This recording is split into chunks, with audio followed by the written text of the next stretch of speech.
Good morning, everybody. Welcome to Ridgeview Church. Happy Sunday, or whenever you are watching this. We are on week 3 of our series called This Changes Everything.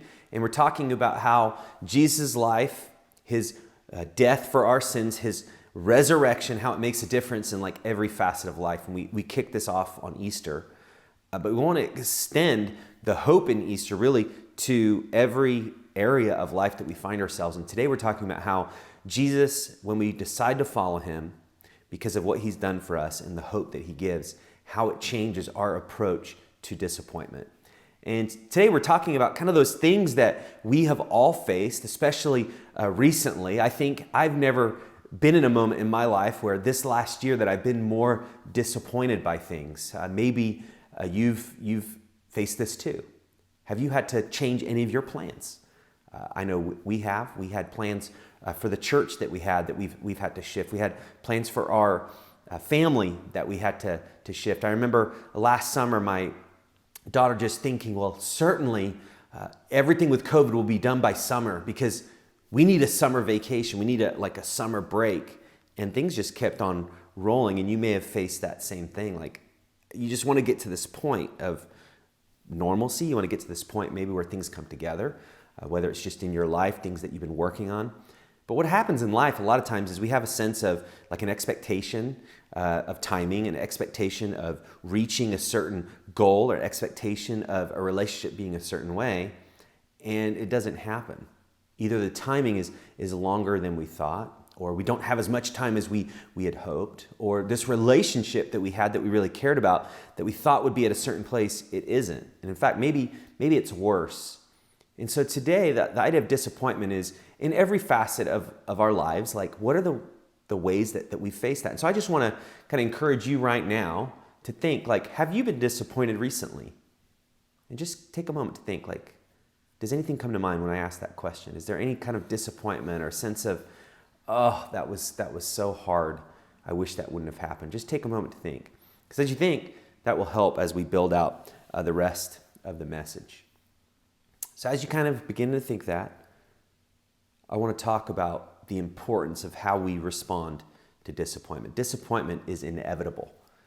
This message is not about how to avoid disappointment, because we're going to always face it, but it's how to process it, because it's so important. It can either go two ways. Disappointment is a doorway to destruction or greater devotion to God. Now, you use the word destruction, and it seems like, whoa, that's a little too strong. But as we talk through things today, and as we look at the scriptures, you'll find that our attitude to the things that don't go our way really do lead us down a path. And some of those paths, depending on our response, can really cause a lot of problems. So disappointment, it's a doorway to destruction or to really this greater devotion to God. And I want to encourage all of you to not be derailed by disappointment. All of us face it. All of us have these things that we think about, and it causes a reaction. But it can so easily derail us if we don't process it correctly, if we don't turn to God in the right timing, if we really are left to ourselves to try to figure it out. So I hope today's message will give you a sense of here's how I move forward. I want to talk through just briefly 2 kinds of disappointment. The first is existential, and this is the disappointment that says like, it's not enough. Like you look at your life and kind of your existence, where you are, what you're doing, your age and stage, and there's just a sense like life is disappointing. In midlife, we tend to call this like a midlife crisis. You look at the back, your past, and it's like, oh, it's not what I hoped. And then you look to the future and it looks dismal. And you just get to this like place where it's a crisis, like life is not enough. That causes a lot of disappointment. And here at Ridgeview, we want to be a community that in the middle of those things, those seasons of life where it's hard and it feels like it's bleak and there's a cloud over us, we want to be the type of church that we pull into relationships. We help each other, we encourage, we love, and we serve. That's the first type of disappointment. The second type is circumstantial. And this is the idea of, this is not what I wanted. These are obviously based in certain situations that happen, sometimes just the snap of a finger. We had an expectation, it didn't happen, and we have this circumstantial disappointment. Like that was not what I wanted. We're going to spend most of the time today talking about that type of disappointment. The existential, this is not what I want, is actually going to be fleshed out in the rest of this series as we talk a little bit more about discouragement. But today, those circumstances that we have, those things that we wanted to see happen, really cause problems to us if we don't, process them correctly. So how are some ways that we face this? Well, some circumstantial disappointment comes from just our mistakes, like being disappointed with ourselves. Like, I should have thought about that and I didn't. I should have said that and I didn't. Or I shouldn't have said that. I should have kind of bit my tongue and not said that. There's all sorts of things where you maybe replay. Have you ever had that? Where you're interacting maybe at job and in a project with people and it's high pressure, and then you just look back on the way that you responded and you kind of mull and you process it maybe for hours and sometimes even days, wishing that you would have handled it differently. That's that circumstantial disappointment related to like mistakes that we've made, and we all make them. There's another type, and that's just the flaws of others. There's disappointment that we experience because of what other people do or say to us, or we had an expectation that somebody would do something, they didn't come through. Maybe they didn't keep their word. And that disappointment, like, this is not what I want, is related to this other person. And we face that commonly as well. Life is unpredictable. Like this past year, none of us would have predicted that we would have experienced the things that we have, not only with the pandemic and all like the things that flowed from there, but just the cultural unrest, the amount of division in our country, and even maybe people that you love and are in your family have so many different opinions. That can be related to our own and others' mistakes and quirks and leanings, but it also can just be unpredictable of life. Like, we don't know how people are going to respond because life changes and things happen that we didn't see coming. There's also Satan.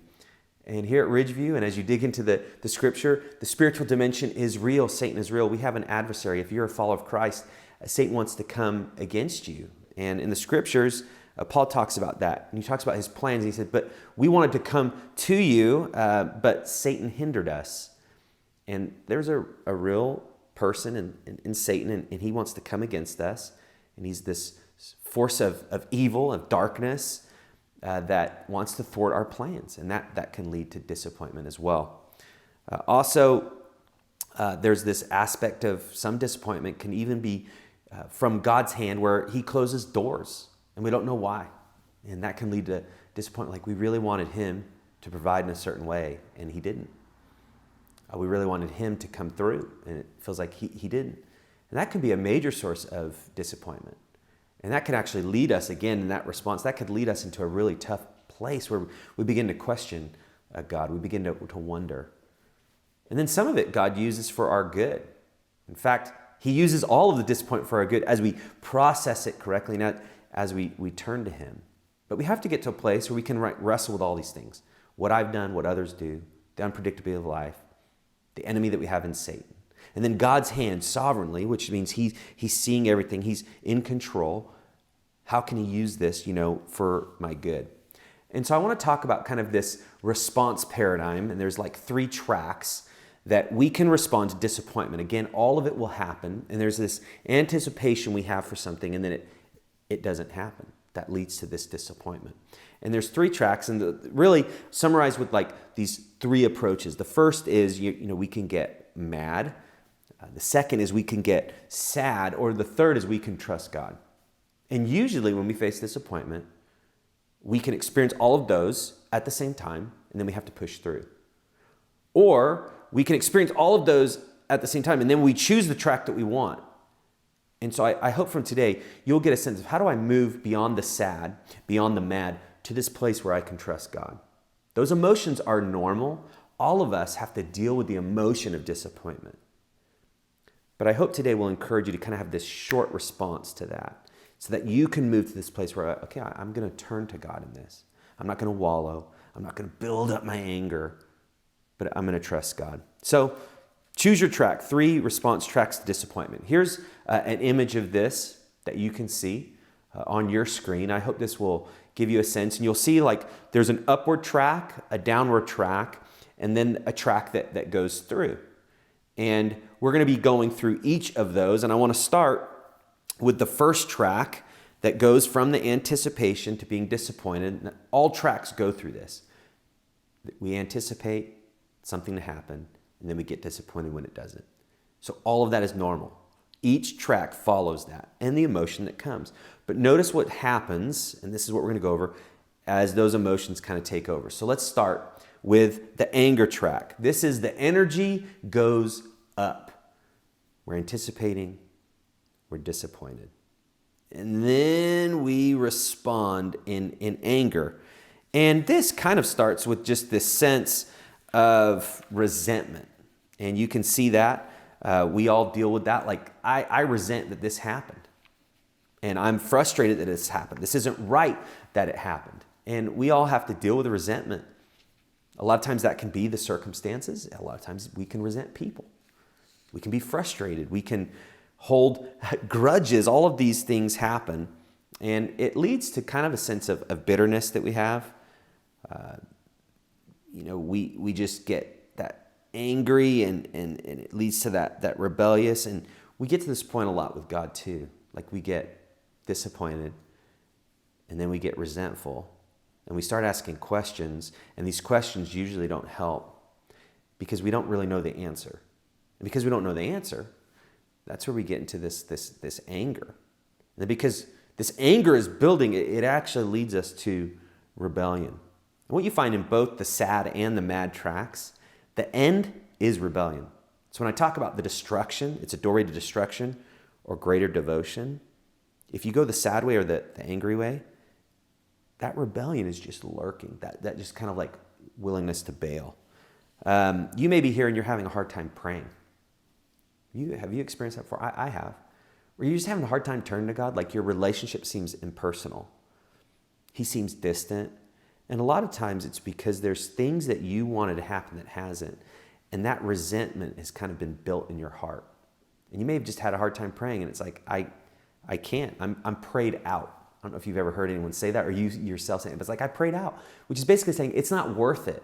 And we have thoughts like this. I'm done being good because look where it's gotten me. I'm done being good. And we start to replay all the things that we did for the right reasons or in the right way, and it didn't work out.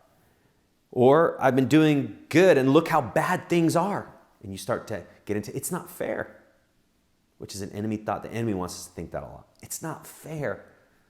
Because then we begin to again, kind of feel sorry for ourselves, and then we want to respond. Well, if that's not fair, I'm going to make it fair. And that's how we get off track. Another thought is, I deserve a little pleasure. I need a little break from all the rules. That all begins in that resentment that gets into that anger. We begin to question our life, question others, question God, question everything. And then again, it leads us to that, well, I'm going to do things on my own terms. In fact, these are how most movies are made. These tracks, the anger and the sad, these are so many plots of stories because they're actually plots of our lives. They're the same story that we see. Life hits us and it's hard. And we all have a choice. And if you don't, at that moment where resentment starts, if you don't handle that rightly with others, those that you may resent, or you don't handle that rightly with God, again, you begin to just kind of go off the rails. Like, I'm going to do it on my own terms, on my own timing. And you can bail. And I've seen that through the years in ministry as a pastor. People who just decide, like, I'm done with church. It didn't help. I'm done with God. He didn't answer me. But if you were to kind of retrace all of that, it starts with that they wanted something to happen. They had an expectation. And at that disappointment, they got into that resentment, which led to that anger, which led to them bailing. And you could just trace it. It's almost very similar. Multiple people, multiple backgrounds. But I've seen it. And so this is real. We all have to watch out for this. So that's the anger track. The second is the discouragement track. So the anger track, the energy goes up. There's this sense of like, I've got to do something. And you just run to get what you want on your own terms. And you'll kind of run over people. That's kind of what anger does. Like, in that fury, you'll get what you want. The discouragement track is the opposite. The energy actually goes down. And you'll see that on the image there. Again, we anticipated, we get into disappointment. And then when we get disappointed, we get into just this sadness. And sadness is the sense of like we've lost heart. We've lost motivation. And, again, we kind of get into these questions. And then once we get into the sadness, like we lose heart. When you lose heart over a period of time, like where it's not just like, oh, that was hard, and then you move on. But if that was hard and you get into this sadness and feeling really down, that leads to discouragement. And that gets into like this deeper and deeper sadness. Oftentimes, we're consumed by replays of what has happened. Specifically, once that energy part goes down, you get into the sadness and discouragement. If you've messed up, what you continue to do is just you replay all the things that you did that was wrong. And you can replay things from your past, from years ago. You can replay things that happened last week. You can replay things that happened yesterday. All these things can come to you a lot. And it leads to the sadness, and then deeper and deeper sadness, which leads to this discouragement. And then notice what happens again. Once you're lost heart and you don't think it's worth it anymore, you actually kind of just let go of your responsibilities. Again, that's one of the attacks of the enemy. He wants you to lose heart to the point where you have questions like this, like God doesn't love me. He loves them more than me because look at their life. And we get into comparison. I should just quit. I should just stop. Like it's not worth it. Another thought's like no one likes me. No one cares about me. The comparison can just consume us. I feel so bad. I just need to feel good for a little bit. And a lot of times once you get in that discouragement, that's where you can actually turn to substance abuse. I just need something. The energy goes way down. What do we need? We need something to pick us up. That could be drugs. That could be alcohol. That could be sex. That could be just things that we just do, again, to please ourselves. I feel so down. I just need to feel better. And so we still take life in our own hands. But because we're down, we just look for anything that will pick us up. But oftentimes what you find is if you go into those things to pick you up, you actually spiral further and further and further. And the enemy, again, he just wants to continue. Oh, you thought that was going to help? Now you're even worse. You always make the same mistakes. And then you think to your head, well, yeah, I always make the same mistakes. I'm never get past this. I can never move ahead. And we replay and the sadness and the sadness and discouragement. And then the rebellion continues to build. We're going to talk more about this discouragement next week. This is something that I think so many of us battle. I myself, I've had to really hand this over to God, discouragement in my own mind, in my life. It can just weigh you down. And so we're going to talk about that more next week. I hope you can join us. But it's in the middle of this disappointment, when you're on that kind of edge of like the path. Do I go up in anger? Do I go down in sadness? That it's in the disappointment that it becomes an opportunity to experience God's help, where you don't have to go up and you don't have to go down. Again, the emotions will come.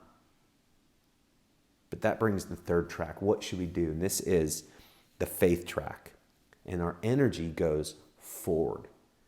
Because when you go up in anger, things explode and then it settles down. When you go down in sadness, you're not making progress. You just keep spiraling. And so that picture is helpful for me because we all want to move forward. We want to make progress. Well, you can't through anger and you can't through sadness. The only way you move forward is through faith, and you'll see the image there. I got disappointed from what I anticipated. Now I can trust and thank God. I need to ask for help, and then I need to move on. Now those are easy in a box to look at and read, but it's very difficult to live out. So what I want to do is I want to just give you an acrostic that's been helpful in my life to kind of remind myself of how to process things that I'm disappointed by, whether it's myself or others, life, sometimes even my disappointments of God. And the acrostic is yield, Y-I-E-L-D. And the first is to actually yield to God's will. So the acrostic is yield, and the first point is to yield to God's will. And I want to kind of walk through some scriptures here, which I hope will help you. How do I move forward in faith? from disappointment. And this is James 4. It says, "Come now, who you say, today or tomorrow we will go into such and such a town and spend a year there and trade and make a profit. Yet you do not know what tomorrow will bring. What is your life? For you are a mist that appears for a little time and then vanishes." And then it goes on. "Instead, you ought to say, if the Lord wills, we will live and do this or that. As it is, you boast in your arrogance. All such boasting is evil." We love to plan. And even if you're not a planner, you love to know what's going to happen. We all do. And we build expectations. And we just predict how life will flow. As humans, God's given us this ability. We plan and organize and communicate in ways that nothing created does like us. And so that's good that we make progress. The issue is what happens in our progress, and this idea of being progressive is that we begin to think that we know more than God. We begin to think that we actually don't need God. So when you yield to God's will, it's this reminder, like the passage is saying, like, be very careful to lay out your life and think that everything's going to happen that you want. Life doesn't work like that. Instead, you have to get to this point where you enter this new phrase. And the phrase is, if the Lord wills, or Lord willing. Lord willing, we will get to do this. Lord willing, that will come through. It's the sense of like, I'm not going to process and plan my life independent from God. Actually, He's holding this together. It like flows through His hand. So if the Lord wills, it will happen. That's a place of great faith. And that's how you move forward. That's that trust aspect. I'm going to trust God. If the Lord wills. And if He doesn't, it won't. And then you're actually putting really this great respect to God. Like, I trust you, God. You know what's best. You know what's best for me and my family. Even if the hard things come and I'm disappointed, the Lord has allowed that to happen. And He will use that for my good. That's what we talked about last week. And so that idea of like, I'm not going to process my life and plan my life outside of God. I'm actually going to yield it to Him. And if He wills it, things will happen. And if He doesn't, I trust Him.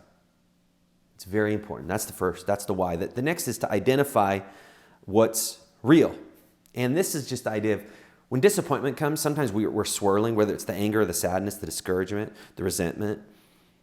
And we just need to identify what's actually going on and what's real. And chaos ensues, and we can begin to just kind of go off tangents and just get really off track. And so we need to identify that, God's still with us. And He's still providing. Even there's this disappointment. I can't negate all that He's provided in my life, all the way He's come through. And it's so easy, like in the latest disappointment, you just magnify it, right?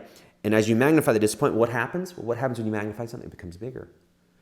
And then you keep seeing it because it's bigger. And then it keeps being magnified and magnified. And before you know it, the disappointment is all you see. When you identify what's real, you're magnifying God and you're thanking Him for all the ways that He's come through. So you could see, yielding to God's will, if the Lord's will, He's going to make this happen or not. And I trust Him. And then I'm going to thank Him. And the way that I thank Him is I can't magnify my disappointments. I actually have to magnify Him in my life. I have to keep turning to Him, asking for help, praying in the moment. I got to identify what's real here. I can't just focus on my disappointment.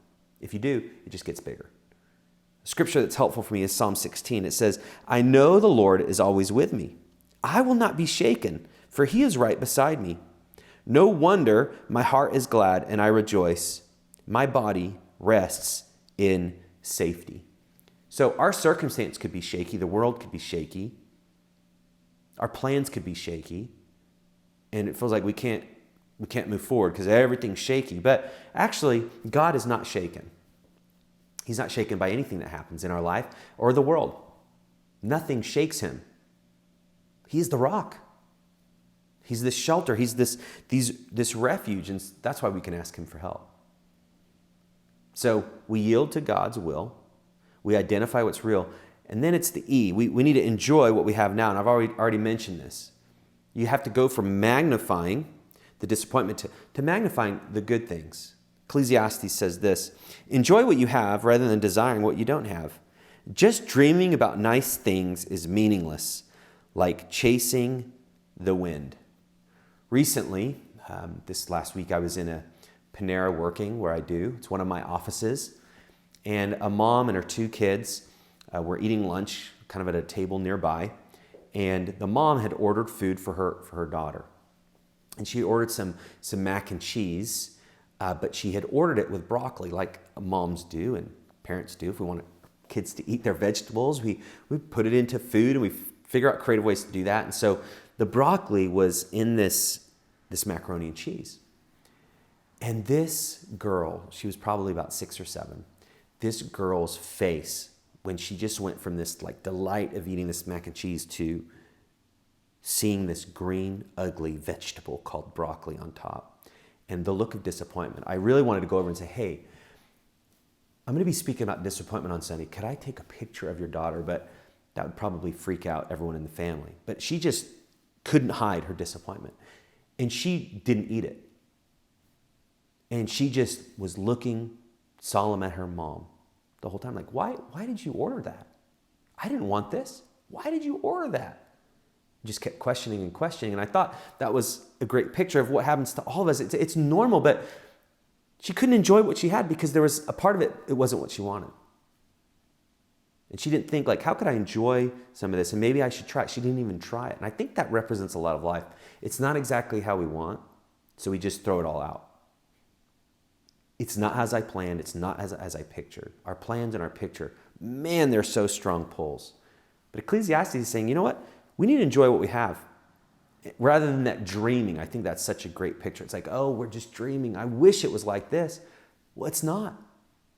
And you have to move on. You have to trust. You have to thank God for what he's given. And then there's a sense of, okay, I got to keep asking for help. And then I got to move on. I got to get there. I got to keep progress. And that leads to the next part of the acrostic of yield. That's the L. Learn from what happened. There's things in your life and my life, disappointments, that are related to us and our choices. One of the best things you and I can do is to learn from them. Here's what it says in Proverbs 26:11. This is like one of those like, whoa, that's like a strong verse. This is a strong proverb. Check this out. It says, like a dog that returns to his vomit is a fool who repeats his folly. Last week I talked about how our emotions are like a dog that's not trained and they just run crazy. Well, now the Proverb's speaking specifically about a dog. It's just saying like a dog that could return to his vomit to check it out, which is absolutely disgusting, is like a fool who returns to its folly. Basically, it's saying is a dog vomits and goes back to it. You look at it and you say, you're crazy. That makes no sense. Does the dog have a brain?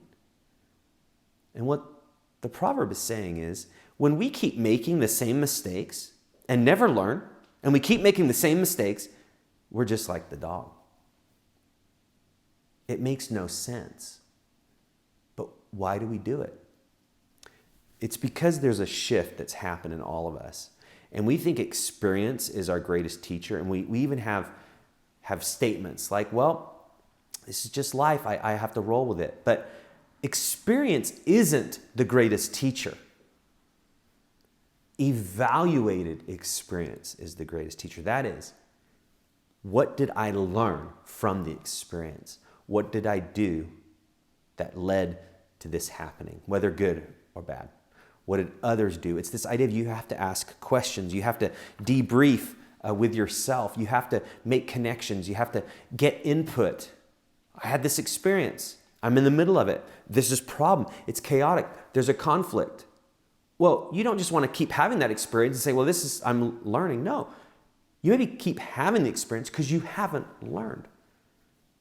And so to learn from disappointment means that you take a step back and you ask questions. Was there things that I did that set myself up? Did I get into the anger and resentment? Did I get into the sadness and discouragement? And why? You begin to ask questions and just keep playing it out. Take it down the path of the decision-making process. We all make decisions based on what's important to us, out of our values and out of our perspective. when it blows up, when things blow up in your life, don't just look at the carnage and say like, well, I can learn from the carnage. Ask why. Why did that happen? If you do that, you can make a lot of progress. And in the middle of what you do, and as you do that and as you process, that's where you ask God for help. God, can you give me clarity? Can you help me see what I'm not seeing? Can you bring things that are hidden just into the light so I can see? Even if it's in my own life. And you may have to get input from others, otherwise people. Things may be unraveling and blowing up. You don't need to keep experiencing that over and over for you to learn. You may only have to experience it once. And then as you evaluate it, you make a different choice. And that takes you down this path forward instead of going up or going down. And then the last yield is just to do right. So we're trusting God. We're thanking Him. If the Lord wills this, we don't magnify our disappointment. We magnify God. We look to Him for help. We ask Him for help. We evaluate. And then there's just the sense where we have to move on. We have to move forward. And that's to do right. That's why this process is always about the energy goes forward. We're not going to just outburst and just shoot up in our emotions of anger, and we're not going to wallow and spiral down in sadness and discouragement, which ultimately both tracks just lead us off track to rebellion. Instead, we're going to move on in faith. And the last part of the James passage that I read in verse 17 says, so whoever knows the right thing to do and fails to do it, for him, it is sin. So the picture is, if the Lord wills, this will happen. And there could be a sense in life where it's like, well, I don't know what God has. I don't know what God wants. And we just stay like paralyzed, or we're passive, or we're lazy. So I love how the end of that verse is saying, but as you trust God, you still need to move forward. If you know what you need to do, you need to do it. If you know what's right and you don't do it, it's sin. If you know you need to move forward and you don't move forward, it's sin. We are called to make a difference in this world. And it doesn't mean it's going to be absent of disappointment. In fact, some of the greatest encouragement we can be for others is in the disappointments in our life, we continue to move forward and trust God. We don't get sidetracked. We don't run away. We don't become passive or lazy. Proverbs 24:16, it says, the godly may trip 7 times, but they will get up again. Do you know how many times I've been disappointed just from myself because of stupid decisions I've made? So many times. But the Proverbs is saying is like, again, the godly are going to still fall, and life's still going to hit them. The enemy's still going to come. They're still going to screw up. People are still going to wrong them. There's no difference. But then the last part says, but one disaster is enough to overthrow the wicked. So if you want to build resilience of faith, what you do is you keep taking your next step towards God. That's how you actually build faith in your life. That's how you move forward. You don't go up, you don't go down, you go forward. So I want to encourage you. There's things that probably God has been teaching you and telling you over the last few weeks or maybe months. My question for you is, have you done it? Has God laid someone on your heart to reach out to and you've not done it? Confess it. Say, God, you told me to do this and I didn't do it. Will you forgive me and then do it today? Is there a change that you need to make in a relationship? And you know God's saying like that's wrong, the way you're acting, or your relationship is wrong and you need to make a shift? You need to do it. And yes, you may be disappointed, and we all face that, but you need to do what's right. Is God calling you to commit your life to Him? And you know you just get to the point where you surrender and you give your whole life. If you're not willing to surrender and bow your knee, make that decision. You need to do it. We always are waiting because we're so afraid of more disappointment. But when you move forward with God, He will take care of you. You may fall, but He will not allow you to be crushed. And He will pick you up and He will dust you off. He is a good God. So as I wrap up, here's some next steps. But even more important than these next steps, what is God wanting you to do? You need to do it. And I encourage you in that. Here's some next steps. Determine your default track, and do you respond with anger or sadness or resentment? And just kind of ask that question like, does my energy go up in anger or does it go down in discouragement? take some time. Maybe evaluate your recent disappointments that I had you think through at the beginning. Take some time to do that. It's so helpful. It's your life. Process it. Talk about it with God. Reach out to us. Let us know on your connection card. We want to help you as well as you process it, as you think through your next steps. Second, write out your recent disappointments and go through the yield process with them. So what have you faced that you've been disappointed by? And begin that process like, hey, I'm going to yield this to God's will. I'm going to identify what's real. I'm going to focus on enjoying what I have. I want to learn from it. And then I want to do what's right. I encourage you, work through that process. And then the last thing is do something redemptive this week. Redemptive meaning take that step that I mentioned that God has told you to do. Do it. It could just be a simple thing. Like help somebody. Sometimes that sadness and the anger, we just wallow in it. And sometimes you just need to push through and do something right to help, to serve, to love, to bridge. Invite somebody to church. Like your life just feels like it's just spiraling, but maybe just what you need to do is just get outside yourself. Look to the interests of others. And that actually has a way of healing us. So I encourage you, take that next step. Do what God has called you to do. I invite you next week, come back as we talk further about how to enjoy God in the middle of discouragement, how to push through and fight through it. So I hope you'll join us next week. Thank you guys so much for being here this morning. Let's pray together. God, you are good and you are our help. And as disappointment comes, which it will come to all of us, we don't have to worry that you will bail on us or leave us hanging out to dry. You really do take care of us. God, I pray for the people listening right now that you'll really help them to process their disappointments, their sadness, their anger, their resentment, their discouragement. And God, I pray that all of us will yield to your will, that we'll turn to you, that we'll trust you and thank you and ask for help, and then move forward to do what's right. God, if anyone just needs help, they feel stuck, God, will you just give them courage to reach out, to ask for it? We ask this in the name of Jesus Christ. Amen.